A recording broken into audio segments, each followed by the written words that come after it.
to give you some idea of the kind of work that we're going to have to do.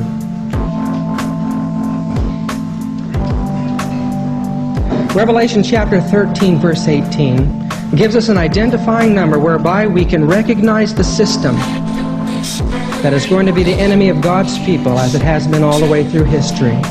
We have to go back to the plains of Shinar. There, these men settling on those plains faced fierce animals, and it required a great hunter, a man of organizing power that could clear the plains of those animals that threatened life.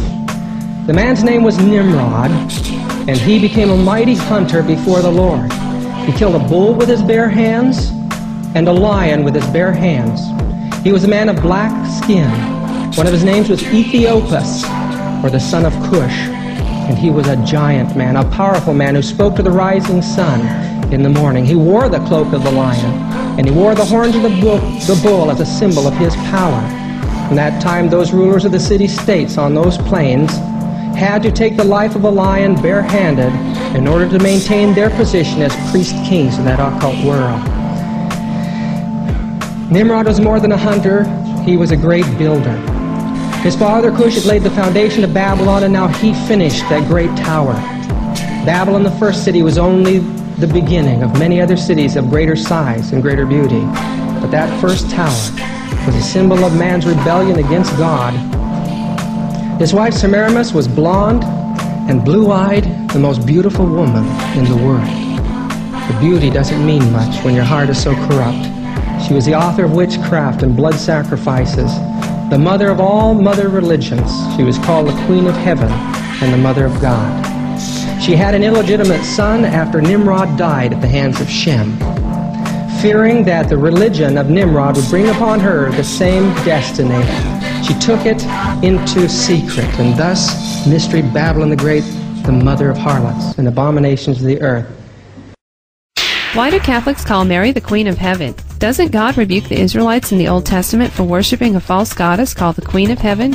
Should we not refer to Mary with that title, therefore, since it's a title of a false god?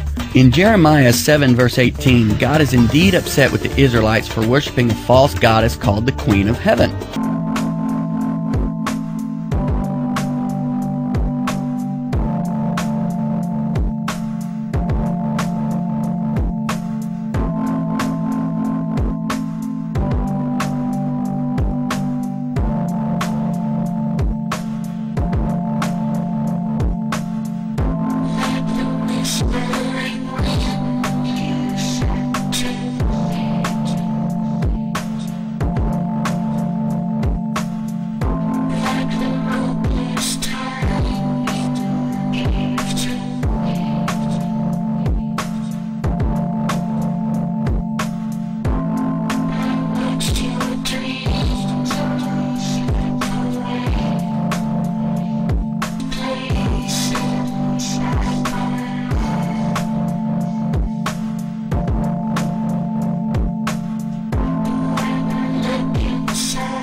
Some Jews say the Jews are completely innocent.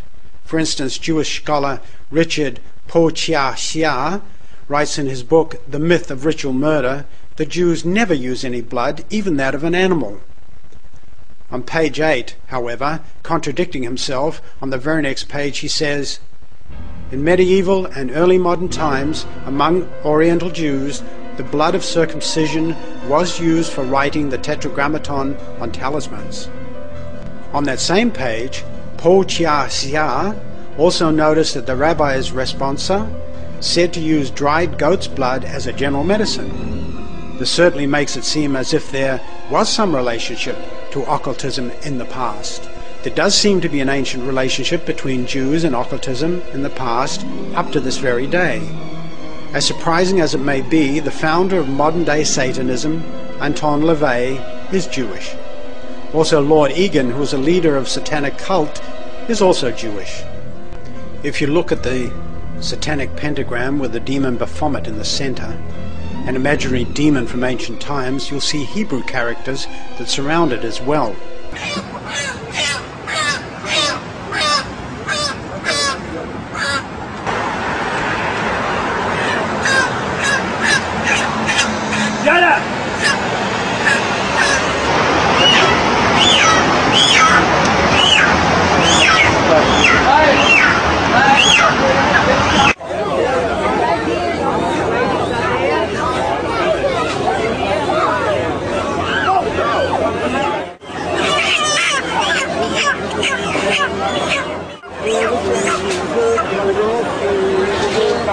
Dr. Vladimir Dahl, who we mentioned earlier, was asked to write his book Notes About the Ritual Murders for the Russian government, and he mentioned many of the sick occult rites of the ritual murders of the past. Dahl was able to find out quite a lot about these acts. While his book was written long ago, there are still many relevant points that are still applicable today. He describes these terrible acts by hate-mongering Jews and the typical Jewish response. It was not just one group of people who have accused Jews of committing such deplorable acts. Jews were accused many times of that in courts by a variety of people. On the whole, it was not only their own confession in addition to other evidence, but there were such examples where the Jews were exposed and consequently had recognized themselves as being true. Just one such event should obviously be enough for people to acknowledge the real existence of such villainous human mutilation. But the defenders of Jews say something quite different. The confessions were forced by torture and therefore proves nothing. Assuming, however, this argument is true too, and believing all that was ever said and written on this problem in favor of Jews with respect to forced confessions, there is still one circumstance that will remain, which has never paid enough attention. This circumstance not only remains as unexplained by Jews, but also is the proof of the crime itself. Namely, it is not doubtful that from time to time the corpses of babies who were missing were eventually discovered in such distorted conditions and with such signs of external violence that they attested to images of excruciatingly painful deaths. This is the kind of murder for which the Jews are accused. Also, the incidents of this nature exclusively occurred only in places where the Jews live. We must ask ourselves, in what type of circumstance can we attribute the renewed cases of babies who suffered painful deaths, babies who were carefully tortured up to the point of their tragic deaths, if an accusation is not fair? What reason can we invent for the villainous torture of a baby if it is not done for religious mutilation? The external signs on corpses indicate each time this is discovered positively that the death could not be accidental in any case, but intentional. It is obvious that these injuries sustained by the babies are deliberately done and take place over a long time. The whole body is poked or pricked. Then scraps of skin are cut. The tongue was often cut out. The intimate parts of boys are either cut out or the boys were circumcised. Signs of bruises from tight bandages put on and removed again are not uncommon. Often the entire skin has abrasions, as if it was burnt or had something rubbing against it. Sometimes the corpse was even washed, with it being discovered without any blood on it. Nor was there any blood on the undergarments or clothes, demonstrating that they were taken off during the murder and afterwards put on again. The parents and siblings of babies who have experienced such tragic deaths wonder, for what possible reason would people commit such deplorable acts to innocent babies? Without a purpose, it could never be done. It really goes back to the ancient Semitic god Moloch, who demanded the sacrifice of children burned alive in a huge, horrible temple that was built to him. The worship of Moloch was brought in by the foreign concubines of Solomon and became rather firmly established in ancient Israel.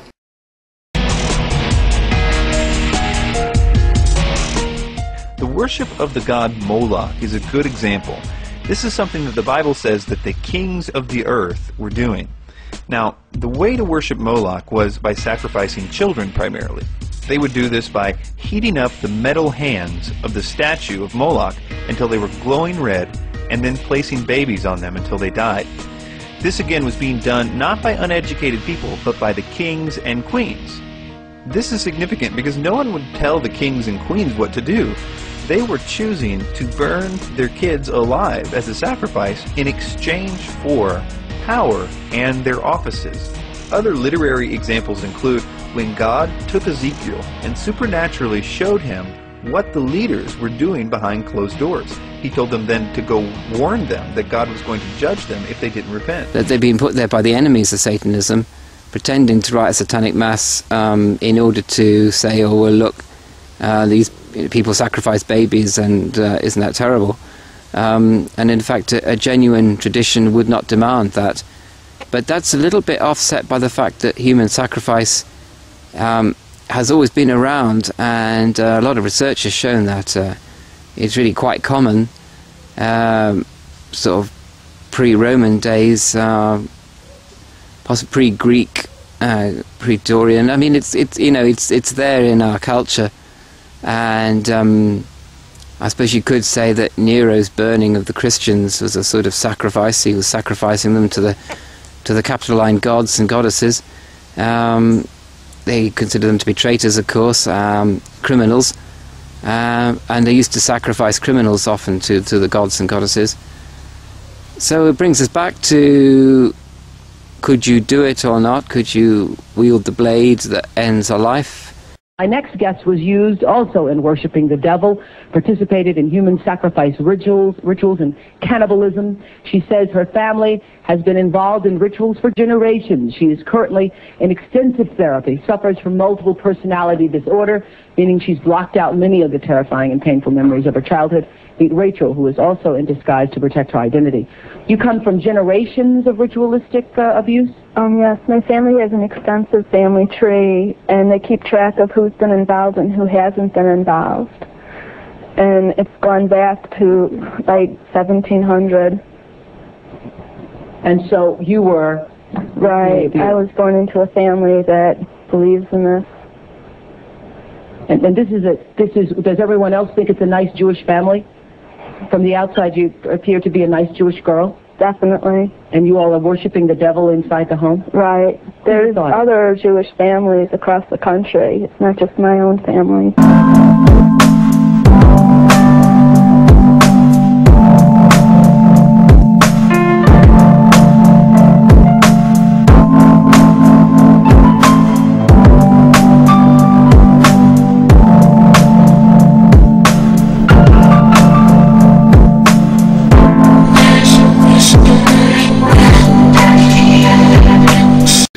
Judges 11, King Ahaz, King Manasseh, Jeroboam, many others engaged in this practice, this diabolical practice.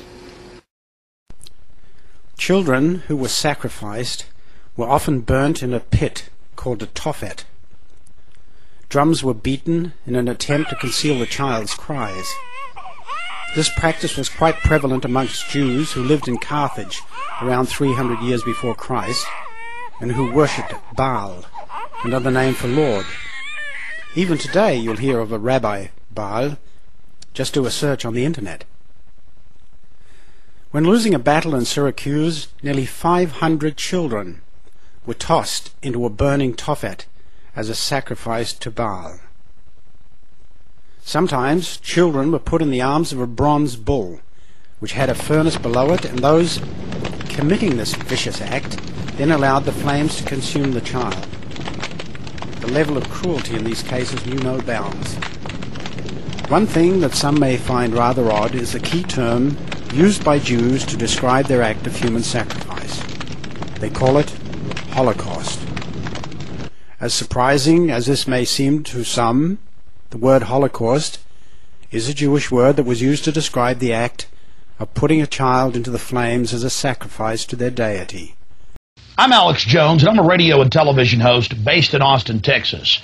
And for many years, I've been exposing the criminal activities of the global elite, also known as the New World Order.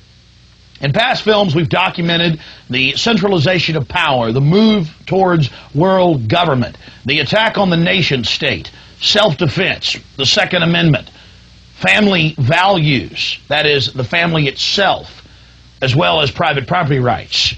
But time and time again in my research, I come, well, eye to eye with something that's even hard for me to believe. And that's that the elite, again, the so-called establishment kings, those that know best, the visions of the anointed ones, are obsessed with the occult, from presidents to governors to the heads of industry. We've all seen the stories of presidents and first ladies obsessed with their astrologers making national policy decisions upon their recommendations, spiritual guides, shamans in the White House. My friends, it gets far worse than that. What's your mother doing? She's in all of this? What's her role in all of this? I'm not exactly what her role is. I haven't, recovered all of my memories, but her family was extremely involved. Mm-hmm. She brought me to it. Mm-hmm. Both of my parents brought me to it. And where is she now? She's lives in the Chicago metropolitan area. She's on the Human Relations Commission of the town that she lives in, and she's an upstanding citizen. Nobody would suspect her. Were you raised with a sense of right and wrong, Rachel? Yes. It's like I had both. To the outside world, everything we did was proper and right, and then there were the nights that things changed, that things just got turned around. What was wrong was right, and what was right was wrong. Today I want to talk about killing babies.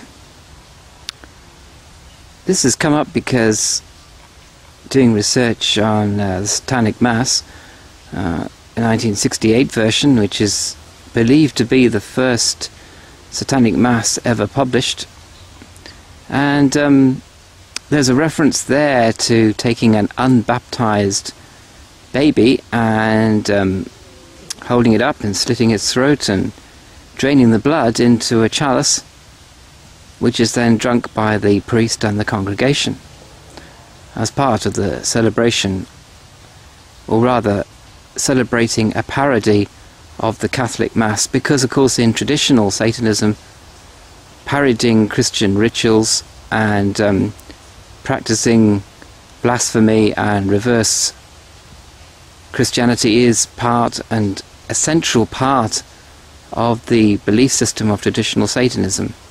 In the first millennium of the current era, in the year 300, Bishop Eusebius of Caesarea said that Jews in all communities ritually murdered Christians during their Purim festivals. In the year 415, Socrates Scholasticus reported that Jews of Imistar bound a Gentile child on a cross and poked him till he died. In 425, Baronius reported Jews had crucified a child. In 614, the monk Antiochus Strategos reports that when Jerusalem fell to the Persians, Jews purchased one of the Gentiles who had been captured by the Persians and slew him like a sheep. In 1067, Prague, 6 Jews reportedly drained blood from a 3-year-old child. It was also discovered that these Jews had dispersed the child's blood, giving it to other Jews in Treviso. The Hindu religion, some of the goddesses like Kali and Shitala have been what they call cooled down over the years. They used to demand sacrifice of animals, and Kali used to demand a sacrifice of a 9-year-old boy up until, say, about 1850s this was going on. But now apparently they've kind of cooled down, so they got a bit more kind of fluffy and a bit less bloodthirsty than they used to be. Leaders from around the world, prime ministers, chancellors, presidents, governors, Again, the heads of industry, banking, academia, the media, Hollywood. Only a select few, a little over 2,000 people, travel there to engage in bizarre, ancient Canaanite, Luciferian, Babylon mystery religion ceremonies. And I successfully infiltrated through the Secret Service, through the guards, through the Sonoma County Sheriff's Department. We were inside 4 hours. That's only 1 day out of the 2 weeks that they meet there for the admitted Summer Fire Festival of the Bohemian Club.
Down in Australia when the Waco debacle ended. And I was very bummed because I thought that was the most fascinating story of the year, bar none.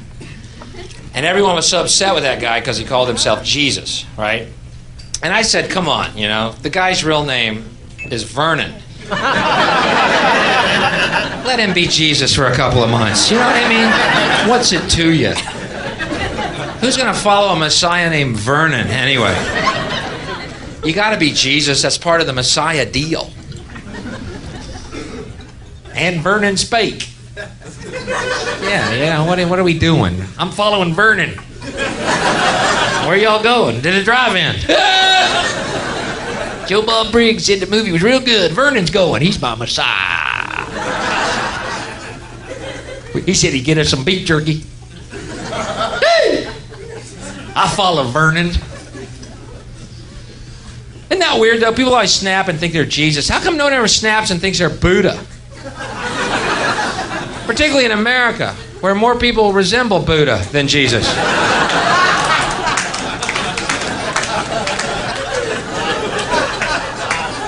I'm Buddha. You're Bubba. I'm Buddha now. All I gotta do is change 2 letters on my belt. Bubba, Buddha. Come over here and read my scripture. Vernon's a false prophet. Buddha Bubba's the real man. But I was in Australia, and the Australians had a big contingency at the Branch Davidian compound, and I'm from Texas, so they were very curious. They were asking me all about it, you know. Oh, this guy's so weird, isn't he? This guy, Koresh, is so weird. And I was thinking, well, wait a minute. Frustrated rock musician with a messianic complex, armed to the teeth, and trying to fuck everything that moves. I don't know how to tell you this. It sounds like every one of my friends in Austin.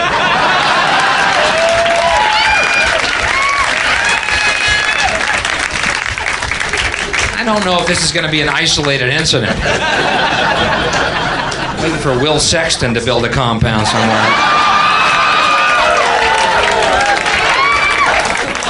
I don't even know what that means. I don't even know what. It's an Austin name. I picked it out of a hat. Pick your own Austin guitarist and have fun with the joke.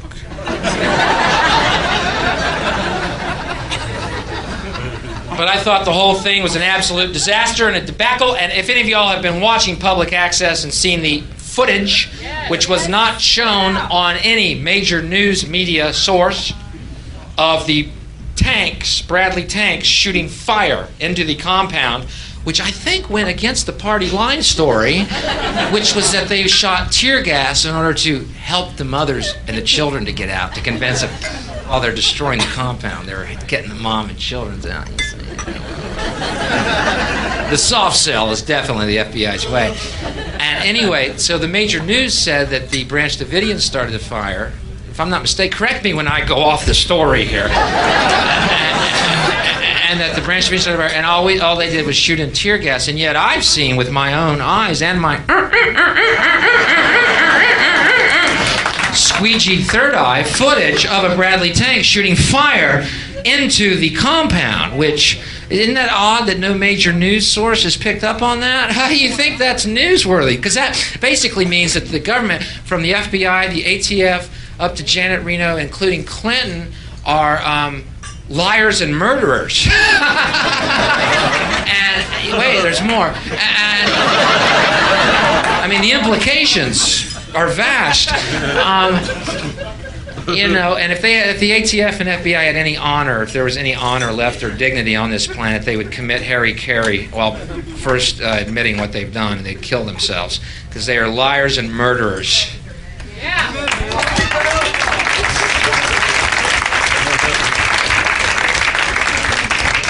Oh, we had to bust the compound down because we heard child molestation was going on. Yeah, if that's true, how come we don't see Bradley tanks knocking down Catholic churches? I'm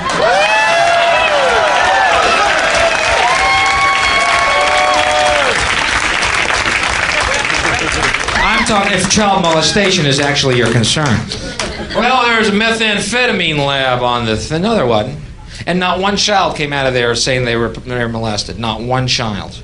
They don't want the voice of reason spoken, folks, because otherwise we'd be free, and otherwise we wouldn't believe their fucking horseshit lies, nor the fucking propaganda machine, the mainstream media, and buy their horseshit products that we don't fucking need and become a third world consumer fucking plantation, which is what we're becoming.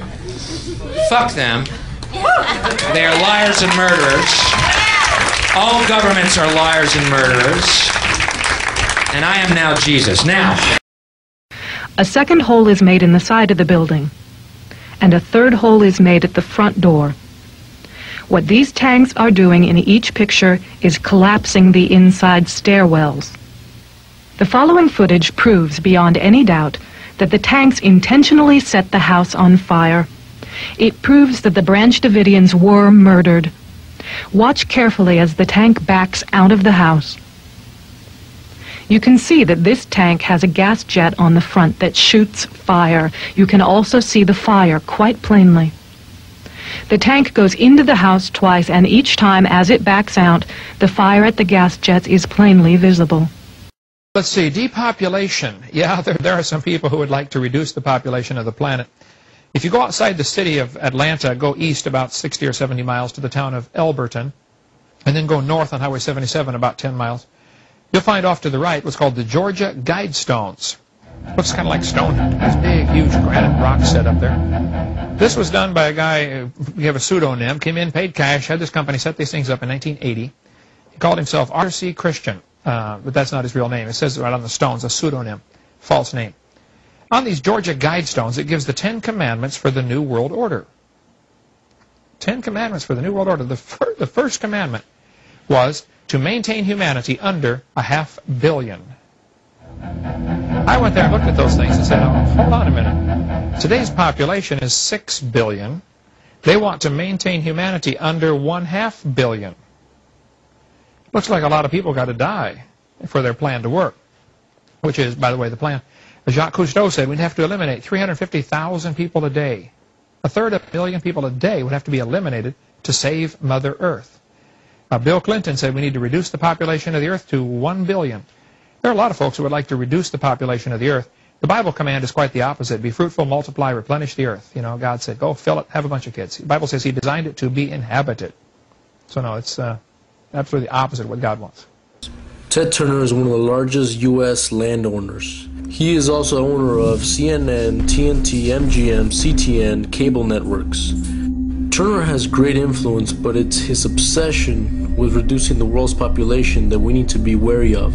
He has been quoted saying, a total population of 250 to 300 million people a 95% decline from present levels would be ideal.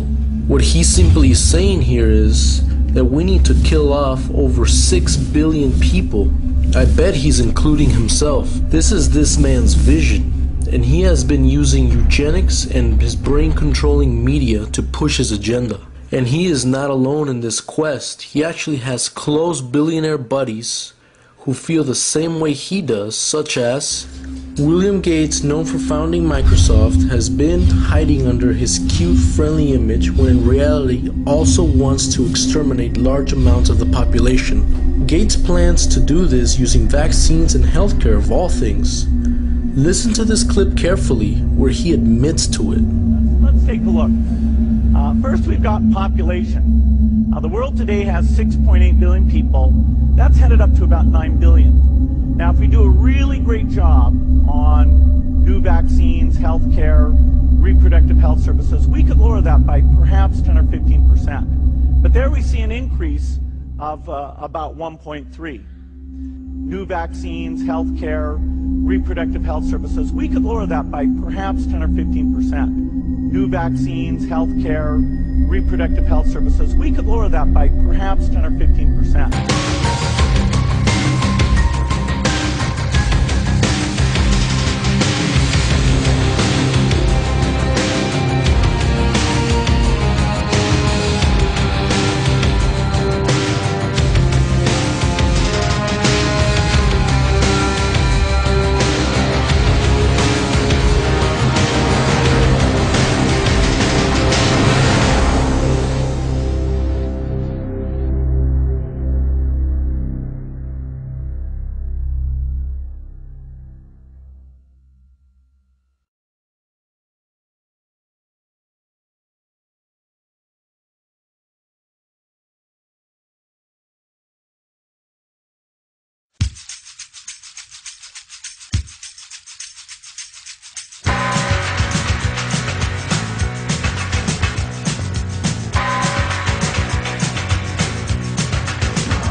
It's about the pharaohs, and it's about the enemy within.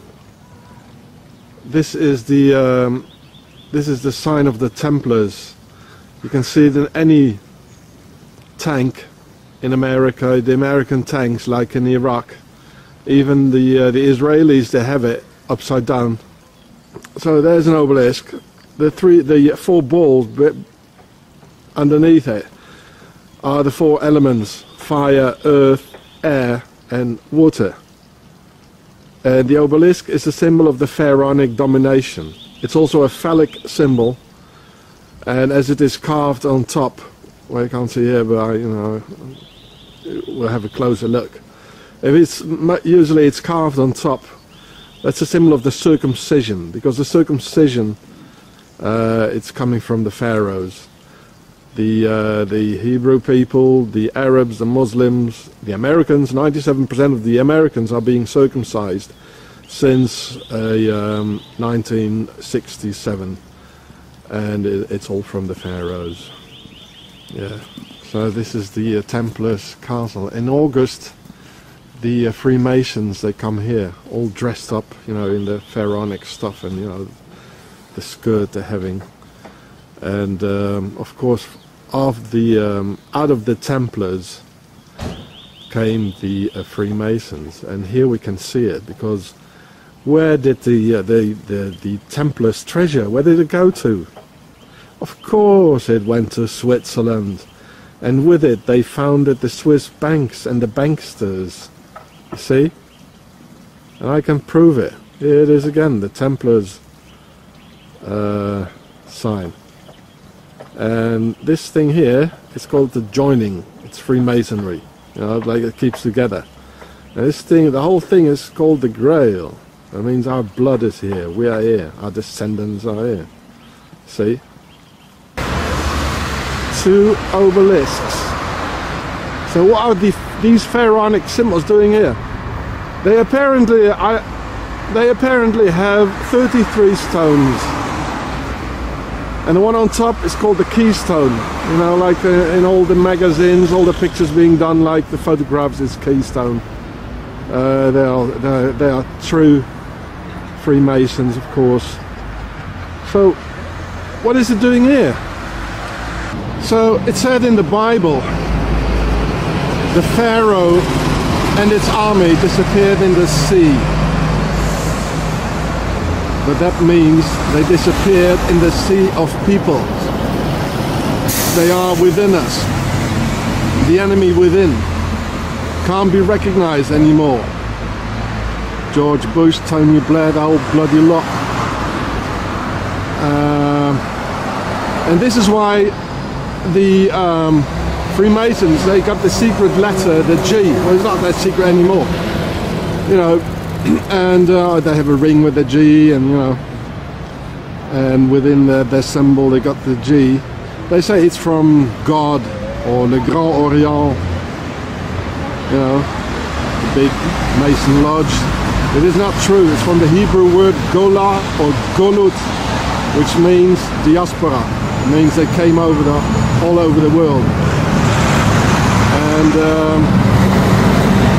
so many peoples had a diaspora. You know, the Kurdic people, the Armenians, the Albanians, and also the Pharaohs did.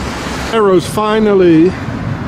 Switzerland was the biggest base in Europe with which they conquered Europe. That's why they speak 4 languages here. So the French-speaking Swiss, they can do their things like in France, and the German-speaking ones like in Germany, and the Italians, of course, to the south. So they can go all directions. And Switzerland is very central. All the water, like all the water of Central Europe, is coming from here. And then they finally founded America. Well, first of all, they say America is from Amerigo Vespucci, the guy after Columbus founded the Americas, or discovered the Americas. You don't call a country nor a street after one's first name. So it should be the United States of Vespucci, logically, honestly. But I tell you what it means. Every syllable, I'm a historian, and I translated the word America. Every syllable in the word America has a very important pharaonic or Freemasonry meaning. A means big or pregnant. When a woman is pregnant, she's quite big. Mer or meru is the word for pyramid. Ri is the word for the sun, like the sun god Re or Ra. And Ka is the soul when we live. When we die, they call it Ba. That's why the Arabs have the Kaaba, the big stone in Mecca where they turn around like. And if you put Allah behind Kaaba, you get Kabbalah, the Kabbalah. So this is not a coincidence. And if you read America from right to left, it means the reincarnation of the big pyramid will take place where our souls will live. And look at the dollar, there she is, you know, the reincarnation of the big pyramid. This is the secret compartment here. I will get out my flashlight and we can have a look. and which is important here. If you look back here, we can see the all-seeing eye here, looking in your back, piercing in your back with the sun rays, like on the dollar, and the triangle, the Freemasonry triangle. You see? So who's ruling here? Yeah. And here too. There it is again, there as well. And yeah, probably the same names here. Von Grafenried, and it's all Latin here. So, well, shall we go and have a look in the secret compartment, yeah? Here they let children disappear. They do very bad things here. We are. Let's see. Skull and Bones. There it is. Freemasons. There it is. And the Templar symbol. And there it is again, the Templar symbol here on the floor. It's hard to say like that. And here they have a secret door here. Of course this is locked, this is closed. And there it is again, the Templar symbol there. And the joining on top here, it's a joining. And here they have the secret compartment here. Here they do sacrifices of children. And the Swiss, they have a very long tradition of sacrificing children. This is how actually they make Swiss, And the Swiss, they even had children slaves until 1989. They call them Verdingkinder. They were slaves. Even their own children, and they were beaten to death, they were starved to death, they were sterilized even. It's unbelievable, Well, we know the media, they lie, and tell vision lies as well. And so they lie about Switzerland, this clean country. But this clean country financed every war. And they still attract very rich people, like from all over the world. So they don't pay any more taxes at home, but taxes have to be paid.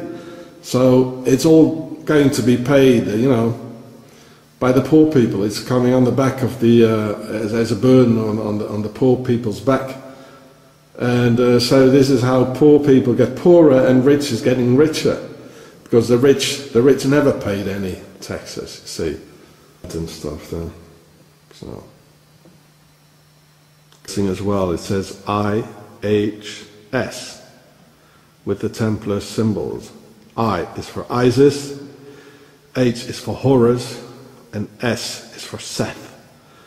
I saw that morning, being down here now, as different as it looks, I still have those visuals, those images in my mind, in my head. We're on, as a nation, officially now. Suicide bombers, it happens in Israel on a daily basis. Those are the things we have to be careful of now, we have to watch for now. Do you expect suicide bombers? Plane struck the North Tower of the World Trade Center 1 year ago.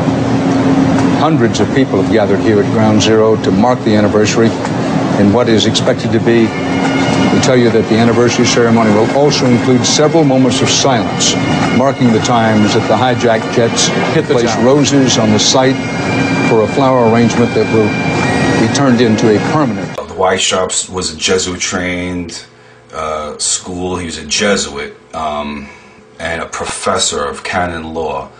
He was a Jesuit till the day he died. Okay, he started the Illuminati. They started off all these different branches of the Bilderberger was started by Redinger. He was a Jesuit and he was a Mason. Rupert Murdoch is saying that he's half Jewish because his mother's name was Green. Now, if you look at the etymology of Green, that's not Jewish. Jewish people started taking the name Green more recently. But Green goes way back, and its roots are deep in Ireland and England.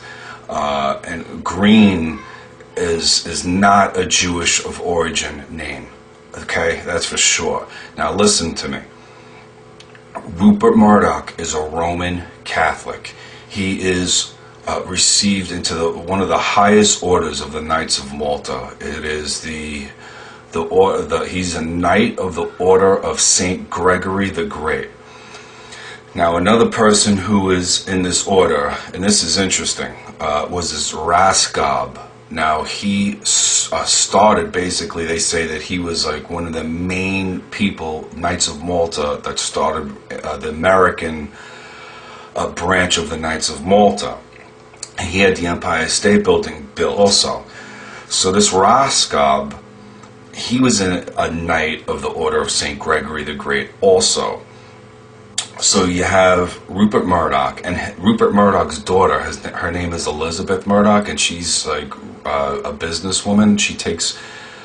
She oversees a lot of his businesses, Rupert Murdoch's. Her name is Elizabeth Murdoch, and she was a Roman Catholic. She was married in a Roman Catholic church, and Rupert Murdoch was there. Rupert Murdoch donated $10 million to a Roman Catholic chapel in L.A. So Rupert Murdoch's mother, her maiden name was Green, okay?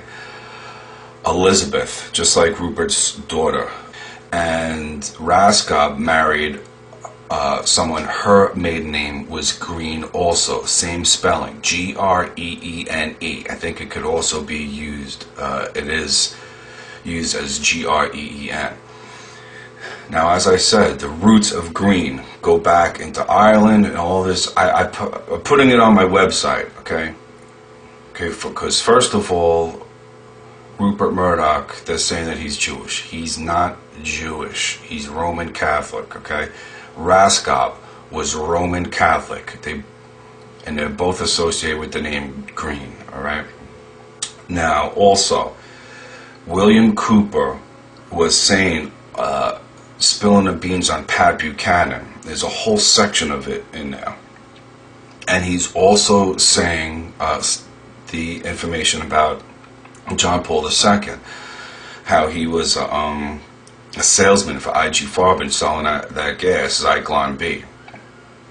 Okay, not a lot of people know about this, okay? He put it in his book, and it was going all over the place. Patriots were reading it. This was a damaging book. Because it had a lot of information. It has a lot of information about the AIDS virus, attaching that to the Vatican. The AIDS virus was put out there to try to kill us off. And then the guy who did it, but he received from Jesuit University, St. Louis University, Jesuit University, he was given this award called the Sword of Loyola. Now, Loyola was hired by the Vatican. He was hired by them. He didn't go to the Vatican and try to start and persuade them.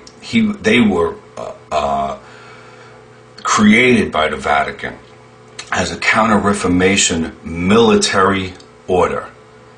Okay, and not so much by invasion, but by infiltration. That is their specialty. So they've infiltrated into every part of life, everything, okay? Now, if you could see the problems that we're having in this country, you could see it is very, very deep, okay? And it's they tell you who they are if you just open your eyes and look at the information. If you look at the Jesuit order, okay, if you look at my website and you look at all the pictures that I have with this red mass, that's another thing I want to talk about. Giuliani is a high-up Knight of Malta. In 2001, him and Cardinal Egan, who is the Archbishop of New York, they are both Knights of Malta, okay?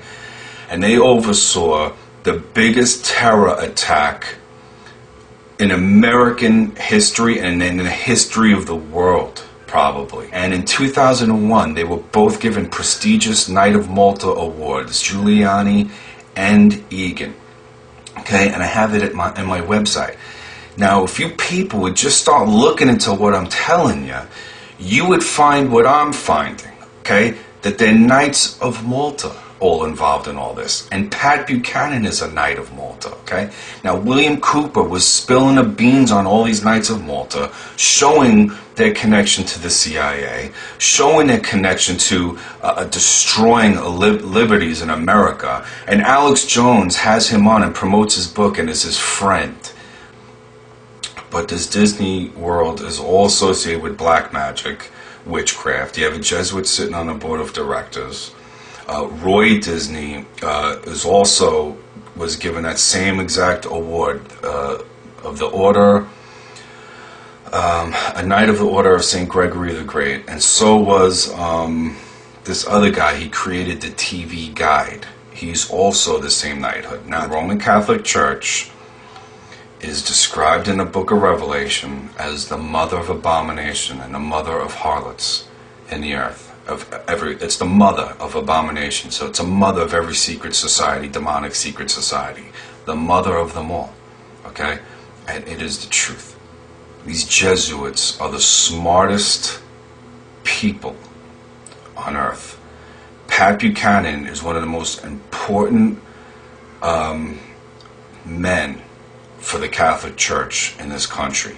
He's done more work for them than probably almost anybody in recent times, that's for sure. He was the advisor for 3 presidents. All this different stuff was going on, and he walked away from it without a scratch, okay? Pat Buchanan is Teflon Pat Buchanan, and now he's in the middle of this truth movement. Alex Jones is promoting him. You guys have got to be on some kind of trip. Quicker time frame. Remember, King Juan Carlos controlled the Middle East and North Africa via his Union for the Mediterranean, fronted by his puppet Nicolas Sarkozy. Also remember that Gaddafi does not like the Union for the Mediterranean. By certain individuals under command from the federal government, crimes committed against the Mexican people, against the Mexican nation. I mean, running guns into Mexico as an official U.S. government operation. So I'd love to see those people tried in Mexico and see what comes out of those court cases. Maybe it would set a precedent for extradition of rogue U.S. agents who are committing crimes against other nations. The goals of these initial operations are essentially twofold. First, to prevent further attacks by regime forces on Libyan citizens and opposition groups, especially in and around Benghazi. And second, to degrade the regime's capability to resist the no-fly zone we are implementing under that United Nations resolution. This is just the first phase of what will likely be a multi-phase military operation designed to enforce the United Nations resolution. India and the United States have signed the largest ever bilateral defense deal worth $4.1 billion. Pentagon's budget of over $685 million in 2011. There are plenty of defense dollars to go around. There are as many as 7 nuclear bombs that are classified as irretrievably lost in the United States, according to military historian Doug Keeney. The United States has actually lost quite a few nuclear bombs. I think the most contemporary numbers is perhaps 11 nuclear bombs worldwide. Along with this, Johnson patterned the UN Charter after the Constitution of Russia and the Communist Manifesto. The Communist Manifesto was of course written by Karl Marx and Friedrich Engels, those whose ideas can be traced back to Plato and the Kabbalah through the Enlightenment and French Revolution. As a result of these connections, the Constitution of the USSR is said to be almost identical to the Constitution of the UN. The Knights of Malta are more than a global group of humanitarians. They're an independent army bent on world domination. Here's where it gets crazy. Part of that is true. True in Hirsch, who exposed the My Lai massacre and the White House's infamous assassination squad. On January 17, 2011, Hirsch mentioned the Knights of Malta in a speech to the Georgetown University campus in Doha, Qatar. Hirsch alleged that a large percentage of the Special Operations Command and the Joint Special Operations Command in the United States are either members of or supporters of the Knights of Malta.